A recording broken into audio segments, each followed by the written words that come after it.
they'll get an idea, oh, yeah, that made me think of something else. So does anyone have a question that they can share out?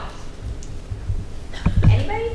Yes? We were talking about, well, like, why and who shot the arrows. Okay, perfect. So what type of question is that? Why and who shot the arrows? Who would be factual? Factual.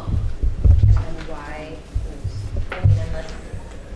So if we're reading about Frida Kahlo, can we find out her perspective about why she put the arrows in the painting?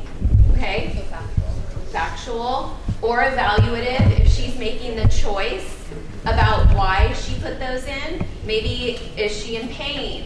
Is she hurting? What do they represent? Right? Yes. I was going to say, is there a significance between the number 9 and how many arrows there is? Excellent. Is there a significance? So what type of question is that?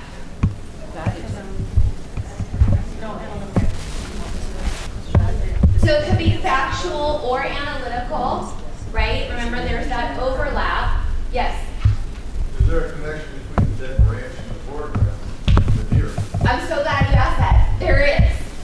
So what is the connection? What is the significance of the branch? And there is significance. What kind of question is that?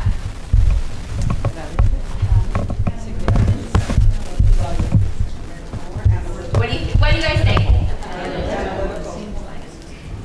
It could be evaluative. Why did she put it in there? But when we find out what the significance is, it could be factual or evaluative because the branch is going to relate to something else because it's representing something in the image.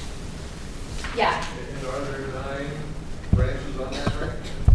Oh, good question. So he's asking, are there 9 branches on that branch? So that's something else we can explore and examine. What kind of question is that? Factual, because we're going to count the number of branches and see if there are 9, right? Yes?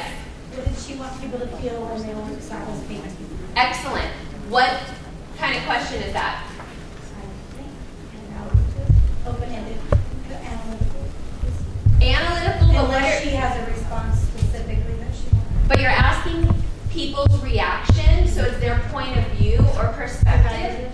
Exactly, evaluative. So it's evaluative. So again, there's a lot of overlap. Yes? And then it appears to be 9 branches coming from On her antlers? Yeah. So, and I love that you guys are noticing all that. Yeah, so what is the significance of that? And what kind of question would that be? Well, it's factual because that's what we see. Yes, exactly, because you see it and it's concrete.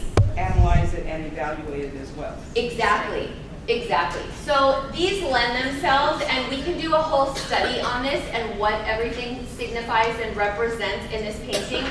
But I just want you to experience, this is what we're asking our students to do. We're asking them to generate questions, and the idea is that these questions will lead to inquiry and drive instruction. All right, so can anyone share some of the questions that you generated with the people you were working with? Yes, thank you. I said, what would happen if the candle wasn't lit? What do you think would happen if the candle wasn't lit? Good question. What would happen if that candle wasn't lit? What type of question is that? Factual, analytical, or evaluative?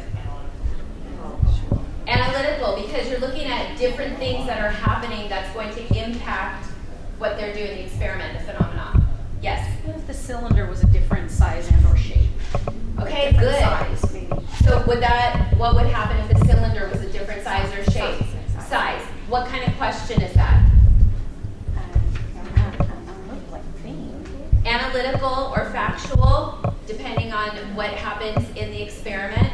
Good. And I don't know if I already said this, analytical is our highest level.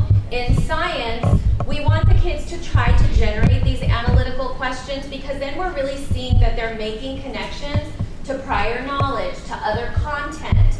That's really where we want them to get.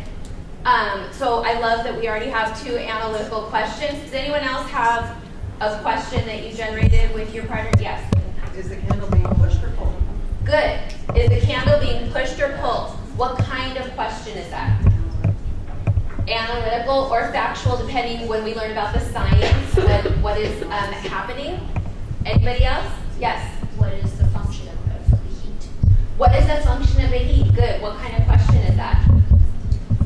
I think factual. I think you're right. Exactly. It's factual. What is its purpose? What is the questions? And there are different purposes. Hopefully in science we're getting those factual or analytical questions. Scholars should be generating the questions. We're not giving them all the questions. We want the kids to guide and drive their own learning. Using a STEAM model, starting with phenomena to start that investigation. We're going to be integrating all of the 3 dimensions of NGSS into our lessons and using phenomena to generate. The anchoring phenomena, again, is going to be what we continuously come back to throughout that whole unit.